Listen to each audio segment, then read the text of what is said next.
Hi everyone, this is part 2 of the Gumball machine assembly. I'm going to take you right into it pretty quick. Try and rush through these steps. You can pause, play, and rewind whenever you need to. So I'm going to open up Autodesk Inventor through the workspace.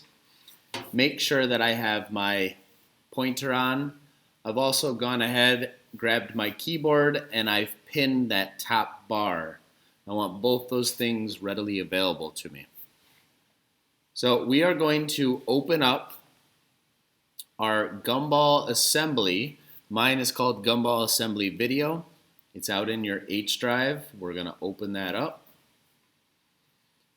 First up, we're going to put the piece 3 outsides on top of piece 2. So we need to come into the Assemble tab and we need to place the piece 3 outsides. And I want to put these up above my part. So I'm going to click once to place it, and then I have to use the escape key, ESC, to drop my place tool. So we're going to come into the constrain, and we need to do a mate and 2 flushes. So we're going to mate piece 3 on top of piece 2. So I'm going to start by leaving this on mate. I click on the top of piece number 2 here. I want to spin my view to the bottom, and I need to select the bottom of piece 3 outsides. Make sure it's not the chamfer, make sure you're grabbing that flat bottom edge. Once they are mated together, we can apply this, and I can go back to my home view.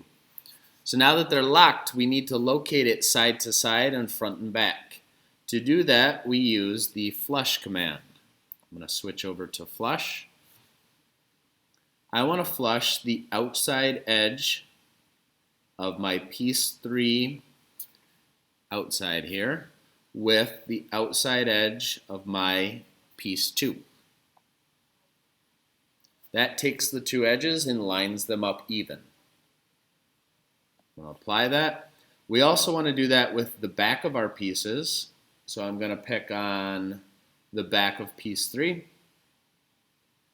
and the back of piece 2, and I want those to be flushed. We'll hit apply, we'll hit cancel, and now this is locked in 3 dimensions and it won't move. Next up, we're going to place our piece 3 middle.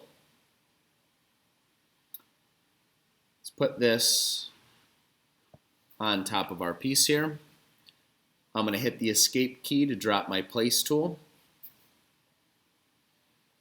We're going to grab a constrain, and we're going to first mate the bottom of piece 3's middle to the top of piece 2.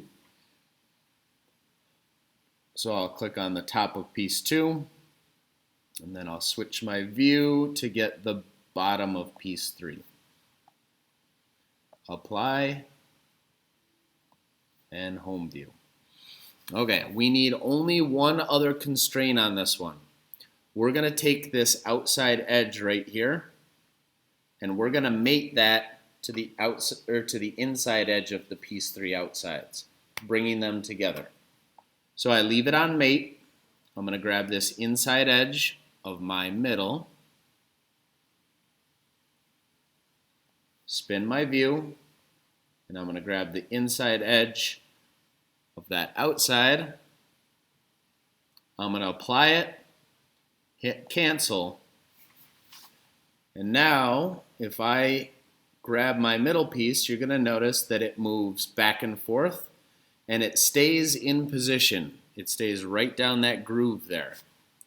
So what I want to do is take this piece and pull it out the back for now, because we're going to put a dowel sticking down the bottom of this piece. Let's go back to our home view. Let's get a quick save in here. Click the save button. Next up, we're going to place a dowel. I'm going to open up this dowel. I'm going to put one of them on here and then hit the escape key. Coming back to the constrain,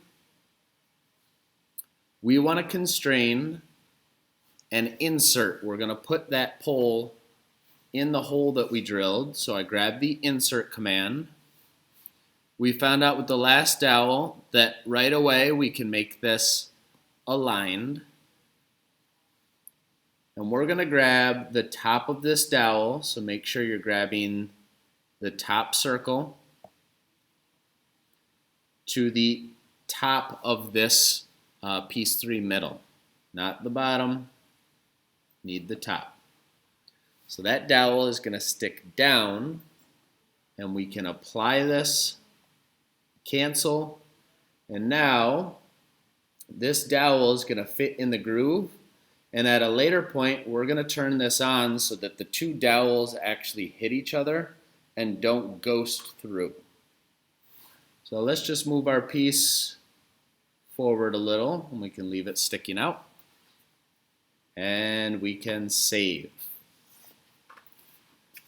So the last thing we have to bring in is our piece 4 on top of these piece 3 outsides. So we're going to place Gumball piece 4, and I'll open it up. And I'm going to put that up above my part and hit escape. All right, this one is a mate flush flush. With the constrain tool, I'm going to select the top of my piece 3 outsides. I'm going to flip my view, grab the bottom of my piece 4, and I'm going to apply it. Back to the home view. Next up, we're going to switch to flush. I'm going to flush the outside of piece 4. Oh, looks like I grabbed the wrong one. I'll hit cancel. Constrain, flush. Make sure I grab the outside edge and the outside edge. There we go. And apply it. And then I also need to flush the back and the back. Please make sure you're grabbing the back of this piece, not the back of your middle one. The back of the outsides. There we go. I'm going to apply it. I'm going to hit cancel. And we are going to save this up top. So if I spin my view a little bit, I'm going to see we could pull this forward and backwards, and that hole's going to line up on top there. So one last thing we're going to do, Inventor has a cool tool that says, hey, all of these are solid parts. Let's make sure that they don't slip through each other. So what we're going to do is create a contact set. Over here on the left-hand side, I have a list of all of the parts that I've created. And what I want to do is add them to a contact set. And because we're on an iPad, we have to do these one at a time.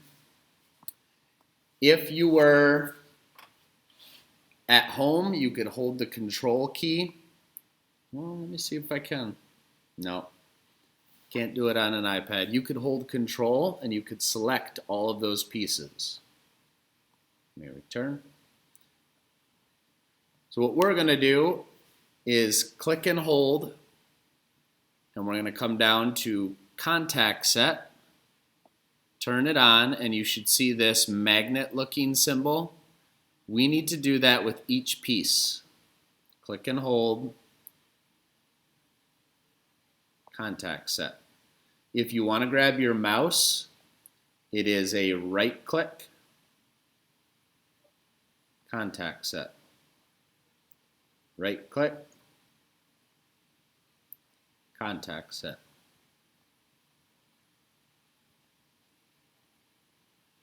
Oops, looks like I made that one transparent. I should have made it part of the contact set. I'm going to go back to the pointer.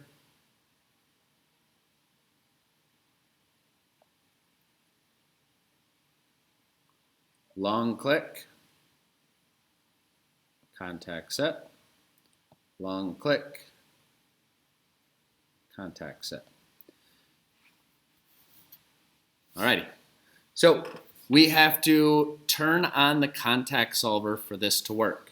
So what I'm going to ask you to do is make sure this middle piece is roughly in the right position, pretty close. We're going to come to the Inspect tab at the top, and we are going to activate the contact solver. So it is not perfect, but in general, if I were to pull this forward, what's going to happen is that dowel's going to move forward in the groove until it touches the front of that groove. If I move this back, when it gets into position lined up, it's going to hit dowel on dowel and it's going to stop moving farther back. Now, it does have, if you really pull on it, you can make them ghost through. But if you bring it in gently, it should stop once they hit. If you bring this forward gently, it should stop once it hits the front. So we'll slide this back just a little bit. I'm going to come up to the top and I'm going to do a quick save.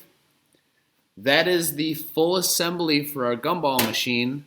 There's going to be some additional parts that we create to enhance this and make it look a little better. We'll get to those in another video. Good job, everyone.